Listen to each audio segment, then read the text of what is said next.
Good morning and welcome to New Hope Church. I am Rachael Brooks, and today we'll be moving on to Daniel chapter 7. The book of Daniel is truly one of the strangest books of the Bible. It is made up of more than one genre of literature and written in more than one language. Years ago, someone suggested that it is helpful to think of Daniel, the book of Daniel, as a lake. The first 6 chapters are like a loon floating on the surface of the water. The first 6 chapters are straightforward, easy to understand narratives. The stories are written in Aramaic with some Persian words and revolve around Daniel and his friends. The stories are so simple, even the smallest of children are taught these stories in Sunday school. However, the last 6 chapters tell us what is going on under the surface of the water. They are dark, murky, and dreamlike. They are often full of chaos with moments of calm. They are hard to see and difficult to understand. They are apocalyptic prophecies. These prophecies are written in Hebrew with some Persian words and revolve around spiritual forces at war with one another. It is not uncommon for many Christians to simply ignore these last 6 chapters because they are troublesome and they are controversial. But you all know, if you've been listening for a while, or if you've attended New Hope, that at New Hope, we never ignore any part of the scripture, no matter how difficult it seems to be. Theologian Terry Merck reminds us that both sides of this book are important for a full understanding. If we only had the first 6 chapters, the stories, we would end up with a false relationship between God's grace and human works. We would be in danger of thinking that God gives grace in exchange for our deeds. And of course, we know that's not true. However, if we only had the prophetic visions, we would probably only confuse ourselves with an unhelpful and ungrounded mysticism. And so it is that the entirety of the book of Daniel is truly necessary for a complete understanding. Today, we are beginning to deep dive under the surface of the water. But before we begin, I want to take a moment to review some of the characteristics of apocalyptic literature. I know Dr. Lauder has already dealt with these characteristics, but I believe it's helpful to take a moment and remind ourselves what it is that we should expect. The word apocalyptic comes from the Greek word apocalypsis, which means revelation. So, of course, you know that the last book of the Bible is called Revelation, and that, of course, is how it got its name. Apocalyptic literature appears in more than one place in Holy Scripture. It's important to understand that apocalyptic literature as a genre is found both in biblical and extra-biblical sources. Apocalyptic literature is often metaphorical and often poetic, so we have to be very, very careful when we talk about it. And it is often strange and dreamlike. For instance, if you see this woodcut here, what you see are the animals that appear in chapter 7 of Daniel, and you can see that they're just strange, bizarre, scary hybrids. You see the wind and the ocean take on personality. Often in these strange and dreamlike scenes, we have numbers that are important, but they don't make sense. So apocalyptic literature often has very strange and scary images. It's surreal. Now, apocalyptic literature gives emotional response to the reader. The first is always fear. We're given an impending sense of doom, and we feel like our existence will end at any moment.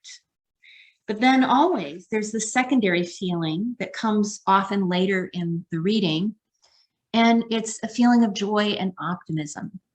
There's always the idea that there's going to be an end to human corruption. There's going to be an end to all oppression. And we trust that God will one day be victorious. Now, before we look specifically at chapter 7, I want to remind us that the metaphorical nature of apocalyptic literature requires some special precautions. In fact, I would even say it requires extreme caution when interpreting. We're dealing with things that were written in the ancient world. We are also dealing with something that is already strange and mysterious. And so I think we need to be careful that we don't try to take these metaphors and be too precise about what they are metaphors for. Oftentimes in modern day, people look at apocalyptic literature and they find metaphors for things in the literature, and they feel that they represent things that we see today in our world and in our lives.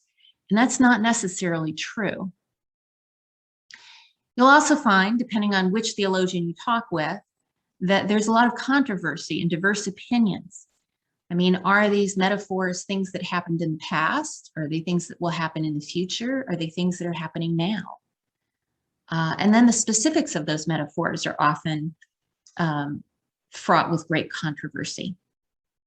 So I think wisdom requires a broad theological interpretation, and that is generally where I try to spend my time. I try to look for, instead of being precise about the metaphors, I try to look for the broad scope, the broad message that the metaphors represent, those things that transcend time. It maybe isn't as interesting, but I think that it is going to give us a better and more accurate interpretation. So let's begin looking at Daniel chapter 7. It is divided into 3 parts. In part 1, verses 1 through 8, we see these animals, these strange hybrid animals. It's the horror by the sea. In part 2, we have verses 9 through 14, where we see the heavenly power of God, God acting as a judge above all other things. And in part 3, verses 15 through 28, we see the ultimate divine victory, the victory that gives us that sense that all will be made right. So let's read together. In the first year of Belshazzar, king of Babylon, Daniel had a dream and visions of his head while on his bed. Then he wrote down the dream, telling the main facts. Daniel spoke, saying, I saw in my vision by night, and behold, the 4 winds of heaven were stirring up the great sea. And 4 great beasts came up from the sea, each different from the other. The first was like a lion and had eagle's wings. I watched till its wings were plucked off, and it was lifted up from the earth and made to stand on 2 feet like a man, and a man's heart was given to it. And suddenly another beast, a second, like a bear. It was raised up on one side and had 3 ribs in its mouth between its teeth. And they said thus to it, Arise, devour much flesh. After this I looked, and there was another like a leopard, which had on his back 4 wings of a bird. The beast also had 4 heads, and dominion was given to it. After this I saw in the night visions, and behold, a 4th beast, dreadful and terrible, exceedingly strong. It had huge iron teeth. It was devouring, breaking in pieces, and trampling the residue with its feet. It was different from all the beasts that were before it, and it had 10 horns. I was considering the horns, and there was another horn, a little one, coming up among them, before whom 3 of the first horns were plucked out by the roots. And there in this horn were eyes, like the eyes of a man, and a mouth speaking pompous words. So as we look at this first section of chapter 7, we see this turbulent water and the winds and the beasts coming out of that water. And it evokes the Babylonian creation story of Enuma Elish. I don't think that is a mistake here, since that is our setting, is Babylonia. Well, what is now also the Persian Empire. We see this, and what we see is that the sea and the wind and the animals, these strange animals, represent a struggle between order and chaos. So I want you to think about that for a minute, because God is a God of order. Chaos is usually comes about as a result of sin. The more chaotic things are, the more sinful the situation. The more orderly things are, the more God's hand is in control. You know that in our human lives, we crave order. We function better when things are in order. We think better.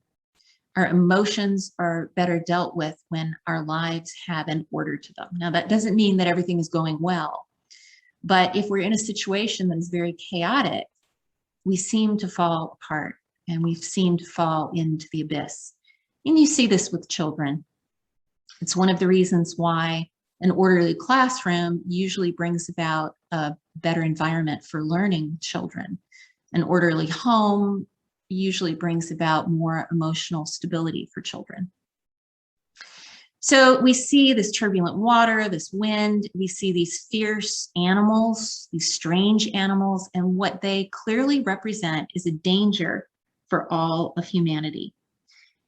And these animals, as bizarre as they are raging against God's order. So let's read together. As I looked, thrones were set in place, and the Ancient of Days took his seat. His clothing was as white as snow. The hair of his head was white like wool. His throne was flaming with fire, and its wheels were all ablaze. A river of fire was flowing, coming out from before him. Thousands upon thousands attended him. 10,000 times 10,000 stood before him. The court was seated, and the books were open. Then I continued to watch because of the boastful words the horn was speaking. I kept looking until the beast was slain and its body destroyed and thrown into the blazing fire. The other beast had been stripped of their authority, but were allowed to live for a period of time. In my vision at night, I looked, and there before me was one like a son of man coming with the clouds of heaven. He approached the Ancient of Days and was led into his presence. He was given authority, glory, and sovereign power. All nations and peoples of every language worshiped him. His dominion is an everlasting dominion that will not pass away, and his kingdom is one that will never be destroyed.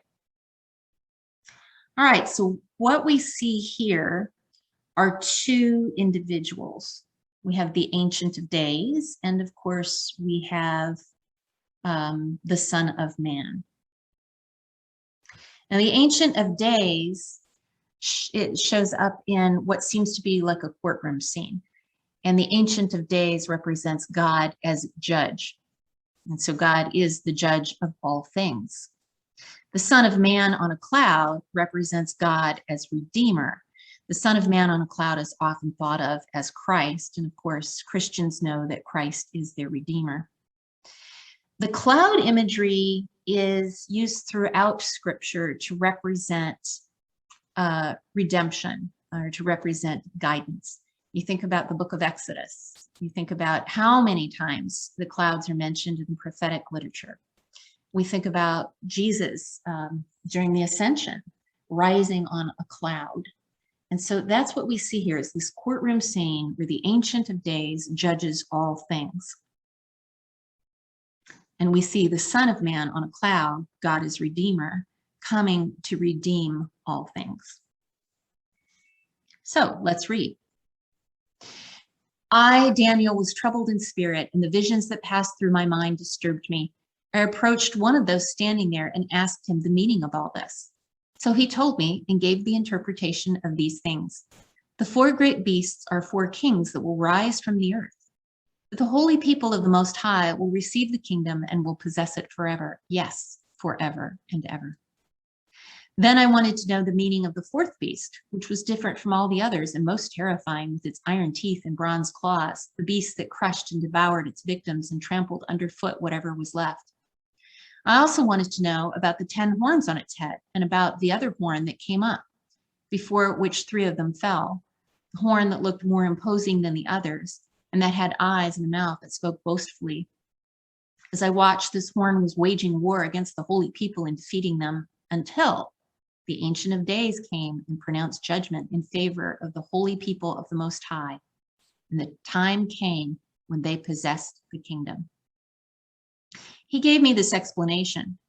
The fourth beast is a fourth kingdom that will appear on earth, will be different from all the other kingdoms and will devour the whole earth, trampling it down and crushing it. The 10 horns or 10 kings will come from this kingdom. After them, another king will arise, different from the earlier ones, and he will subdue 3 kings. He will speak against the Most High and oppress his holy people and try to change the set times and the laws. The holy people will be delivered into his hands for a time, times and a half a time. But the court will sit and his power will be taken away and completely destroyed forever.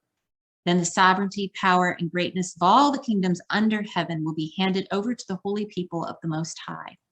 His kingdom will be an everlasting kingdom, and all rulers will worship and obey him. This is the end of the matter. I, Daniel, was deeply troubled by my thoughts, and my face turned pale, but I kept the matter to myself. Now, it's important here that we understand that in this passage, the interpretation exists. However, I think we need to be very careful about who we say these 4 kingdoms are, because I don't think we really know. There are different theories out there, and you're welcome to look those up if you're really into studying prophecy, but I think it's just safer not to guess. Specific nations are not listed here, and I don't think that we should do that either. I think that the situation may actually reflect something that has happened in the past and may reflect something that is happening now or something that may be happening in the future. But we have to look at this theologically in God's grand scheme. We know that the Ancient of Days, of course, is God as judge who always exists. So what we see in this last part of the passage is that Daniel really is filled with fear. And we see that the abyss is filled with human fear and evil. What we see here is that there will be a cosmic spiritual struggle. We see this with the kingdoms and the final kingdom. But we're also told quite securely that divine victory will be secured. As we look at this prophecy, we need to remind ourselves these visions and language come from the ancient world. And this is all incredibly foreign to us in our modern sensibilities. Think of how foreign our world seemed just 50 years ago, much less in the 6th century BCE. When my children were growing up, we had telephones with dials, corded phones with dials. And their friends would come over to our house and they didn't know what telephones were. And if you think about that, you know, maybe it was just 25 years ago that people still had phones like that. So you can imagine how strange this must seem even more to us, that these writings, these things that are being spoken of, were written in the 6th century BCE. That's difficult for us. We need to regard this writing in the broadest of terms and avoid going off in the weeds with too much specificity because of this. We need to remain with those broad ideas so that we may declare with a certainty, transcending time, what is being taught for all generations. And here what we see is that there is a natural propensity to sin. That's part of this prophecy. What we see here is the world will often look as if it is under the power of evil. We see that in this prophecy. The struggle between good and evil in the world often manifests in contrasts between chaos and order. That is certainly part of this prophecy. And last, we rejoice because we know that God is in control, and that too is part of this specific prophecy.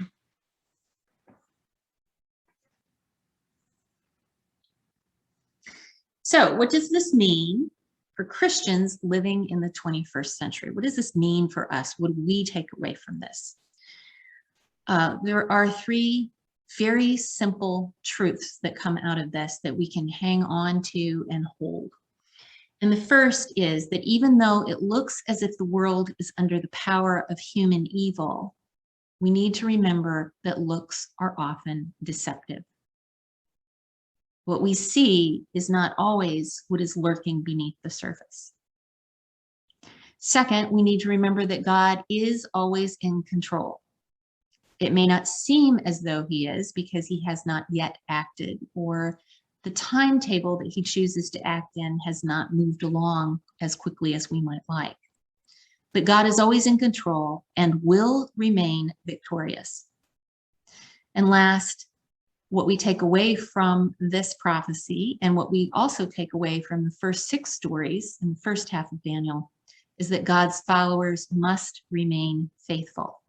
They remain faithful because they have the hope that he will be victorious and that he does maintain control.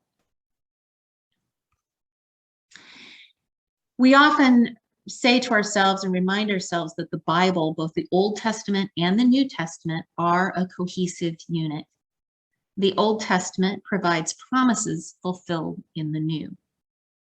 And in this case, we are not just reminded of the situation of the Jews living in exile in Babylon, hoping for their return to their home, but we are also look to the New Testament, and we see that these prophecies are grander and broader.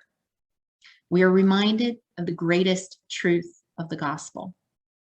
We are reminded that through Christ, we have redemption. God has already won the ultimate victory over death through Christ's death on the cross. And Christ's resurrection is proof that God will triumph over all evil on earth. So believers, be hopeful and be faithful.